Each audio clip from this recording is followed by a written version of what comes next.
В Тампонском районе конец года ознаменован тремя значимыми событиями. На федеральной автодороге Колыма, километр 519, прошли учения по ликвидации схода снежных лавин.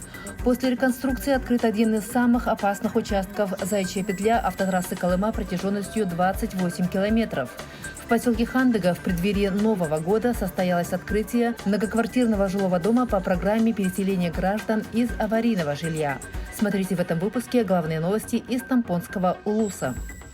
В Тампонском районе на автодороге Колыма под руководством начальника ситуационного центра Федерального дорожного агентства Сергея Никонова прошли учения по ликвидации последствий схода снежной лавины. Тренировки направлены на обеспечение движения транспорта в условиях чрезвычайной ситуации в зимний период. В нем приняли участие представители подведомственного Росавтодору, ФКУ «Упердор Вилюй», а также МЧС, Госавтоинспекции, службы скорой помощи, дорожных служб и администрации Тампонского района. Учения проходили на 519-м километре федеральной автотрассы Колыма, где ранее фиксировались сходы снежных лавин. Хочу сказать, что существует большой потенциал здесь представителей для того, чтобы решить проблемы реагирования в части того нахождения реагирующих структур на большом удалении от места проведения ликвидации последствий ЧС. В частности, это касается структур МЧС России и Минздрава России. По сценарию, во время обильного снегопада сошла снежная лавина объемом 1200 кубометров, из-за чего приостановлено движение транспортных средств на 6 часов. Объездные пути отсутствуют. Для ликвидации последствий был организован оперштаб.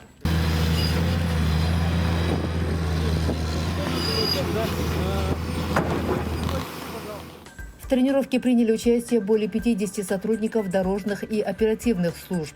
Задействованы 4 единицы тяжелой техники для расчистки, а также скорая, пожарная, ГИБДД и ДДС. Когда, получается, уже машины пропустили, которые в пробке стоят, потом уже начинаем дальше уже все остальное убирать. Первоначально обеспечиваем проезд, пропускаем всех. В ходе учений все дорожные и экстренные службы прибыли в течение 1,5-2 часов. На совещании в оперштабе было отмечено, что бригада скорой помощи выехала на место предполагаемой ЧС из райцентра, так как в ближайшем селе Теплый Ключ нет водителя машины скорой помощи. Работникам дорожных служб необходимо проходить курсы оказания первой медицинской помощи, ведь именно они в силу профессиональных обязанностей первыми оказываются на месте происшествия. Ежегодно у нас бывают случаи лавины, это на автодороге Колыма и на автодороге Яна, и, соответственно, есть некоторые вопросы в части капитального решения. Ну и, соответственно, сегодняшнее учение тому подтверждение.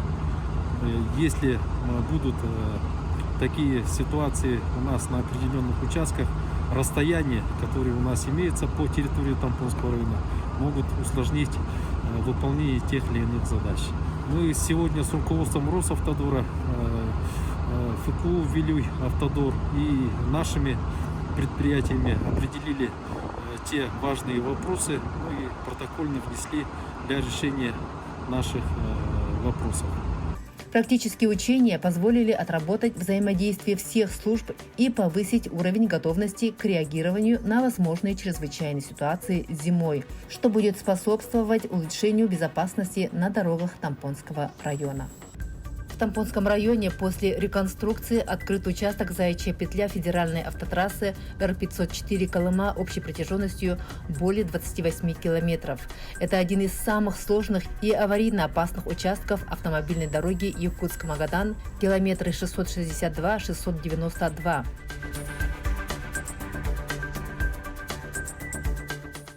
Участок Заячья петля автодороги Колыма из-за сложного рельефа долгое время представлял значительную опасность для водителей. Масштабные работы велись с 2020 года, в которых были задействованы более 250 специалистов.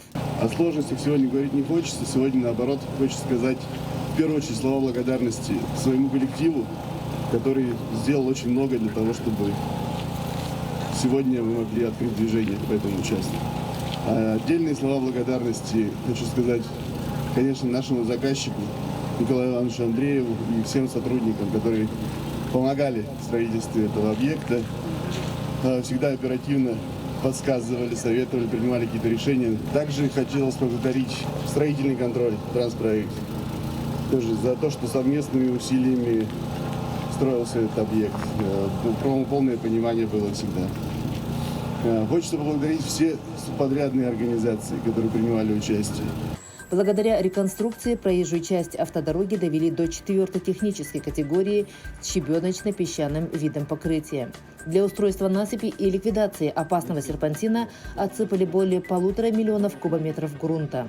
А для безопасности дорожного движения и улучшения видимости водителей спрямили углы поворота трассы.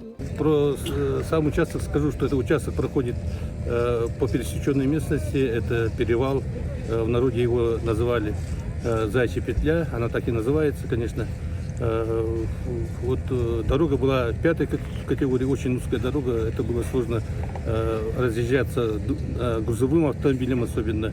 И закрытые повороты, закрытые продольные поперечники, ну вот мы его привели в порядок. В рамках реализации данного проекта были также построены 3 новых моста через ручьи Ситарын, Долгачан, Никуляк общей протяженностью свыше 200 метров. Сегодня участок этой дороги стал более безопасным, более прямым. И хотелось бы отдельно поблагодарить здесь и федеральное казенное учреждение «Упордор-Вилюй», подрядную организацию «Сельдорстрой» за 3, почти 4 года сегодня качественно выполнена работа и открыто движение. Уверен, что этот участок послужит для развития экономики не только Тампонского и Маконского улуса, но и всей республики. Надо отметить, что на федеральной дороге Колыма это не первый участок, который в этом году был уже сдан. Не так давно были сданы участки асфальтобетонном покрытии возле поселка Уснера в Миконском улусе, Нерский прижим. Ну и мы дальше будем ставить задачу и ставить вопросы перед Федеральным дорожным агентством, Министерством транспорта России для ремонта. Также специалисты устроили 76 искусственных сооружений, провели работы по комплексному обустройству трассы. Для водителей устроили 2 площадки отдыха, установили свыше 42 километров барьерного ограждения, новые дорожные знаки и сигнальные столбики.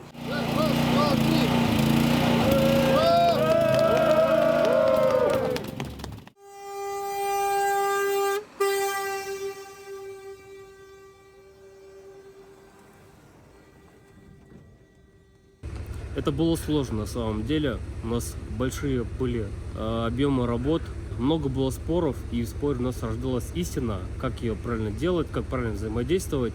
Было очень много сделано работ, и мосты, и арки, и восьмерка. Восьмерка, по-моему, одна такая единственная в Якутии, очень тяжело тоже с ней возились. Вот, и вместе с тем мы сами тоже попутно учились, новые знания тоже приобретали, много общались между собой, с заказчиками и с нашим руководством, чтобы все было правильно сделано. И я думаю, что мы этой цели добились. Ну это будет большой такой стен, а это светоразлучающая лента. Ну да, и хорошо, что она не вот так вот сплошная, а именно вот как петля. Да. Таким образом, данный отрезок дороги – это 2-й ликвидированный аварийно-опасный участок трассы Р-504 Колыма в этом году. В Хандыге жители 20 аварийных домов получили ключи от новых квартир. 5-этажный каменный дом по улице геолога Кудрявого, 3 построен по программе переселения из аварийного фонда, куда в ближайшие дни переедут 92 семьи.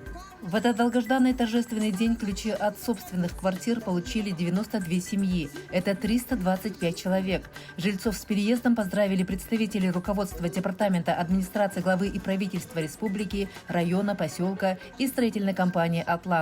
От имени жильцов благодарность выразила новосел Марина Колодезникова. Хотим сердечно поблагодарить за данную программу улучшения жилищных условий правительства Республики Саха-Якутия Айсена Сергеевича Николаева, главу Тампонского района Якова Иннокентьевича, главу поселка Хандыга Петра Викторовича и Ирину Александровну, строителей и всех причастных к данной программе за доставленную возможность улучшения жилья.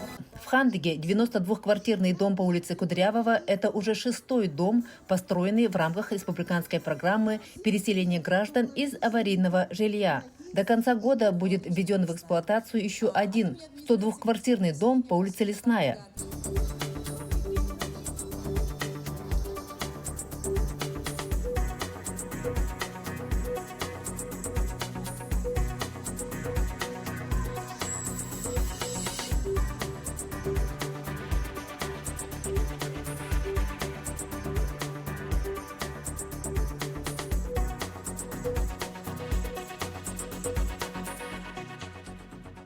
У семьи Яковец-Плашенко сегодня гости. Они радостно встречают их горячим чаем с пирогом. Улыбаемся. Для нас улыбка как флаг корабля. Новая двухкомнатная квартира в 54 квадрата на втором этаже радует старожила Тамару Яковец с дочерью Еленой Плашенко. Раньше они жили далеко от центра, по улице Олимпийской, а теперь и до реки близко, до церкви, магазина. Благодарим правительство, строителей, администрацию за такие большие хлопоты, строителям за прекрасное жилье, которое нам построили.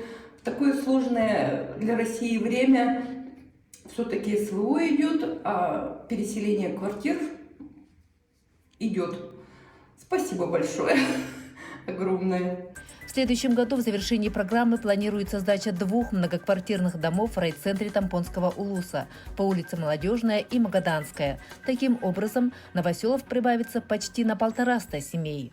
В целом очень все тепло, светло, уютно и соответствует, на мой взгляд, со всеми требованиям. И люди очень довольны, самое главное.